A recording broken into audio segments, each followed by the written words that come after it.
ये मकोतो है। और आप लोग जानते ही हो, जब किसी को दूसरे वर्ल्ड में समन किया जाता है तो यूजुअली उससे हीरो की तरह ट्रीट किया जाता है।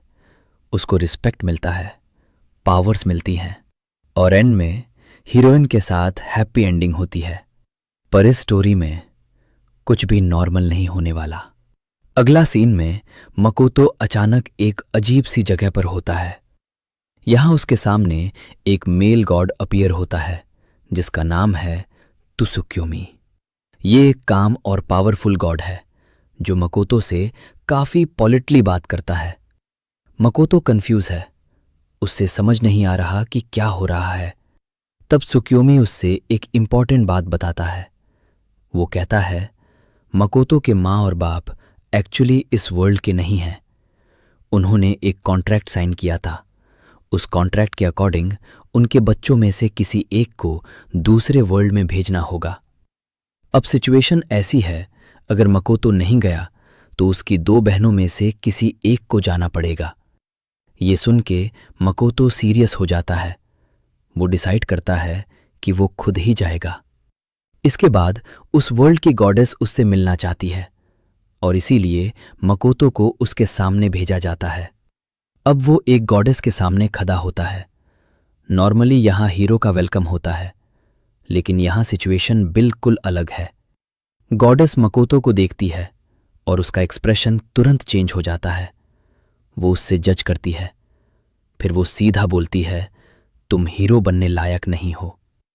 सिर्फ इतना ही नहीं, वो उससे अगली भी बोल देती है। मकोतो शॉक हो जाता है।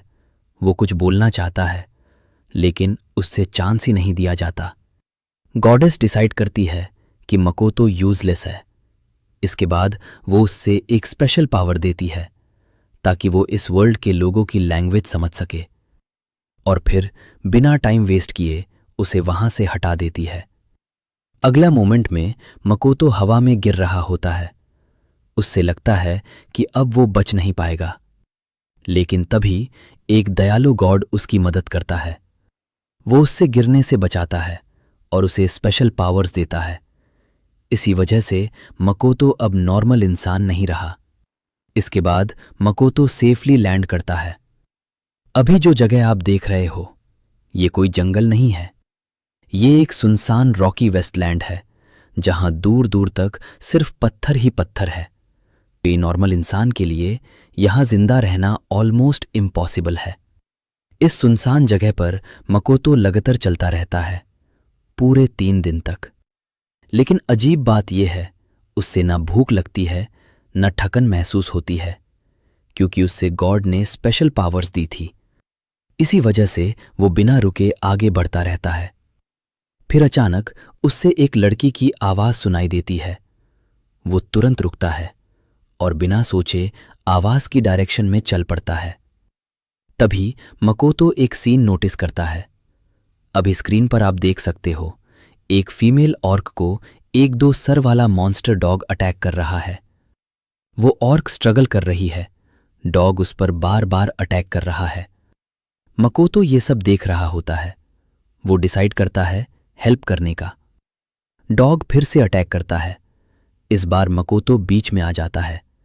वो अटैक को रोक लेता है और उसकी स्पीड देखकर वो 2 सिर वाला डॉग एक पल के लिए डर जाता है। मकोतो सीधा काउंटर करता है। एक स्ट्रॉन्ग हिट के साथ वो 2 सिर वाला डॉग डिफीट हो जाता है। फाइट के बाद फीमेल ऑर्क बच जाती है। वो मकोतो को देखती है। पहले वो कोशियस है, लेकिन धीरे धीरे समझ जाती है कि मकोतो एनिमी नहीं है। वो मकोतो को अपने साथ ले जाती है। यहां से मकोतो अपनी पावर समझने लगता है। वो अपनी एनर्जी को कंट्रोल करता है और पहली बार अपने हाथ में एक छोटी सी फायर क्रिएट करता है। ये उसका पहला मैजिक यूज है। वो धीरे धीरे इस पावर को कंट्रोल कर लेता है। अब तक मकोतो सरवाइव कर चुका है। वो स्ट्रांग भी हो चुका है, लेकिन डेंजर अभी खत्म नहीं हुआ।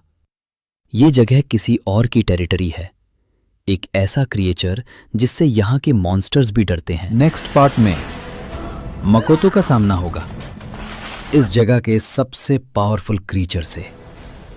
पार्ट 2 मिस मत करना, क्योंकि अब असली फाइट स्टार्ट होने वाली है। अगर आपको ये एक्सप्लेनेशन पसंद आया हो तो वीडियो को लाइक करें, शेयर करें और चैनल को सब्सक्राइब करना मत भूलिए।